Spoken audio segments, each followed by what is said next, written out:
Hello friends, KG classes में आपका स्वागत है। आज हम आपको brief summary of book first Paradise Lost by John Milton. As the poem opens, the poet Milton state with remarkable brevity the theme of the whole epic, man's first disobedience which brings sin and death into the world, reacting upon the whole human race until redeemed by Christ. Milton asked the heavenly muse to help him sing of the stated theme. The invocation to the heavenly muse shifts to an invocation of the Holy Spirit and with the poet's great purpose to justify the ways of God to man. Milton's professed aim is to show that God was just in his punishment to man. Milton enumerates the theme in more detail and reviews Satan's sin, revolt against the Almighty, that caused him to be cast out of heaven, to dwell in adamantine chains and penal fire in hell. On account of his pride, Satan wanted to equal God, and with this end in view, he raised impious bar in heaven. Milton then describes hell, a dungeon horrible where peace and rest can never dwell and hope never comes. Milton describes the miserable and torturous condition of Satan and his followers suffering in a fiery hell. Milton also throws light on Satan's unconquerable will and unflinching pride. Satan discovers Beelzebub, the next angel in rank, rolling by his side in the lake of fire. Satan conceals the despair he is feeling and boasts that he is not totally lost. He is still unconquered, filled with hatred and courage never to submit or yield, and ready to find out how he can best take revenge upon God. Beelzebub, however, flatters Satan as he always does, but he expresses his doubt whether any rebellion on their part may not be part of God's plan. But Satan refuses to show any sign of weakness. He expresses his determination that if God brings good out of their evil, they in turn will again bring evil out of that good.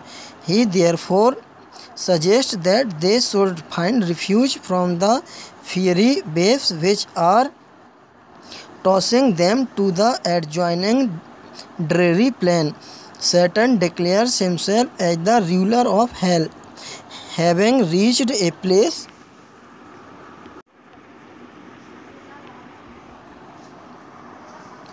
of comparative scarce. He asks his companion to follow him. The other fallen angels must follow him to the plain, for if they did not do so, they might be further tortured by God. Satan proceeds to gather his companions around him by a mixture of flattery, threats, and sarcasm.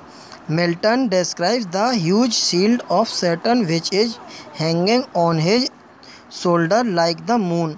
His spear is even bigger than the tallest pine tree found on the Norwegian hills.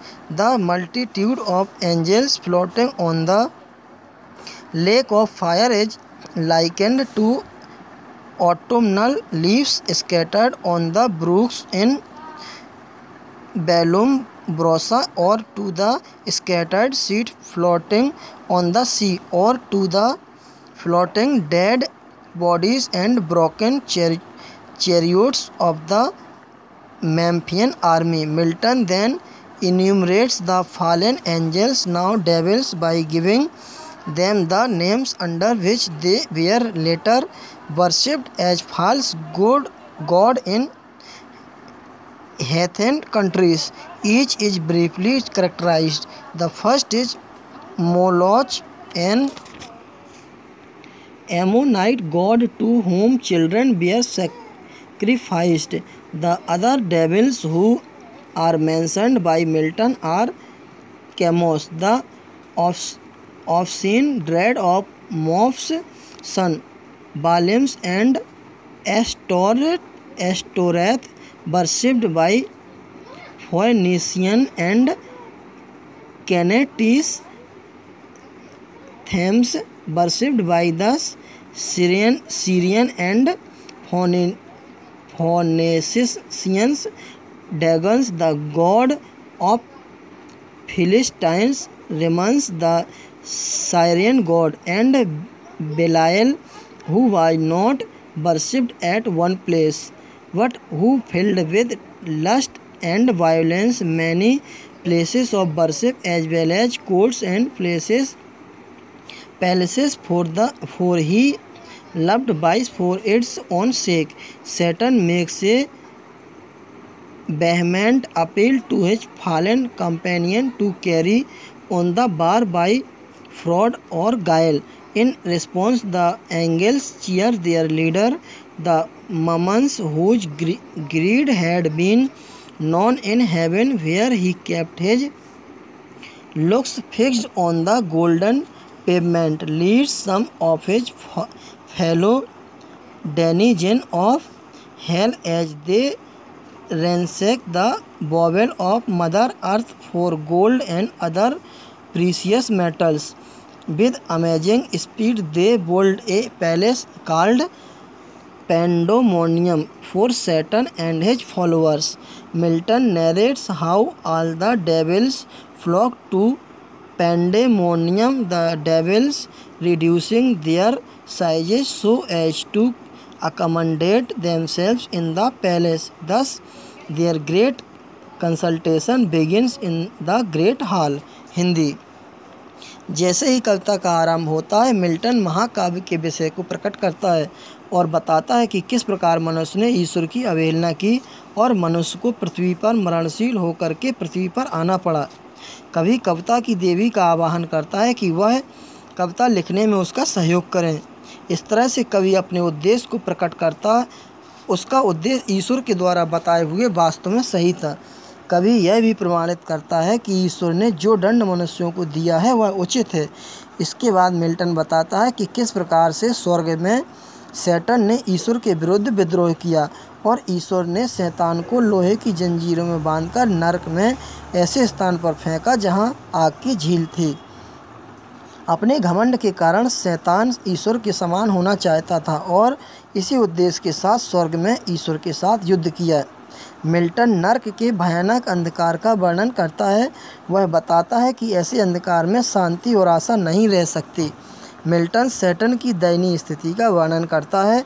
वह बताता है कि Satan के साथ साथ उसके और भी बहुत से साथी स्वर्ग से नर्क में फेंक दिए गए।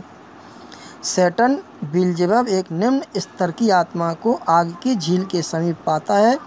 इसके बाद वह सभी साथियों से कहता है कि अभी वह पूरी तरह से बर्बाद नहीं है, अभी भी वह बिल्जेबब और ईश्वर के प्रति घृणा का भाव रखता है। वह कहता है कि वह हर दिशा में ईश्वर से बदला लेकर रहेगा। वह कहता है कि वह बुरे से बुरे कार्य करेगा क्योंकि ईश्वर को सिर्फ अच्छे कार्य ही पसंद हैं। सैटन अपने आप को नर्क का राजा घोषित करता है। साथ ही वह कहता है कि वे उसका अनुसरण करें। वह कहता है कि अगर उसके साथी उसकी बात नहीं मानते हैं तो ईश्वर उन्हें फिर से दंडित करेगा। मिल्टन सैटन की बड़ी ढाल का वर्णन करता है। वह बताता है कि इस प्रकार से गैलीलियो ने यह धार पृथ्वी पर खड़े होकर के देखी थी। सैटन अपने साथियों को इतना प्रेरित करता है कि उसके सभी साथी उसकी प्रशंसा करते हुए हवा में तलवार को लहराने लगते हैं। इसके बाद मिल्टन और भी पतित आत्मा का वर्णन करता है कि किस प्रकार से ये पतित आत्मा स्वर्ग में बुरे से बुरा कार्य करना चाहती थीं। मेलोच, कैमोस, बालिम, एस्टोरैथ, रेमन, बेलियल, डैगन, थॉमस मिल्टन इन बुरी सभी आत्माओं का वर्णन करता है और बताता है कि किस प्रकार से ये बुरी आत्मा शैतान के साथ मिलकर ईश्वर के विरुद्ध विद्रोह करना चाहती हैं। सैटन सभी साथियों से अपने युद्ध को जारी रखने के लिए कहता है। इस प्रकार से पैराडाइज लॉस्ट के प्रथम भाग में शैतान की योजनाओं का वर्णन किया गया है। Thanks, best of luck.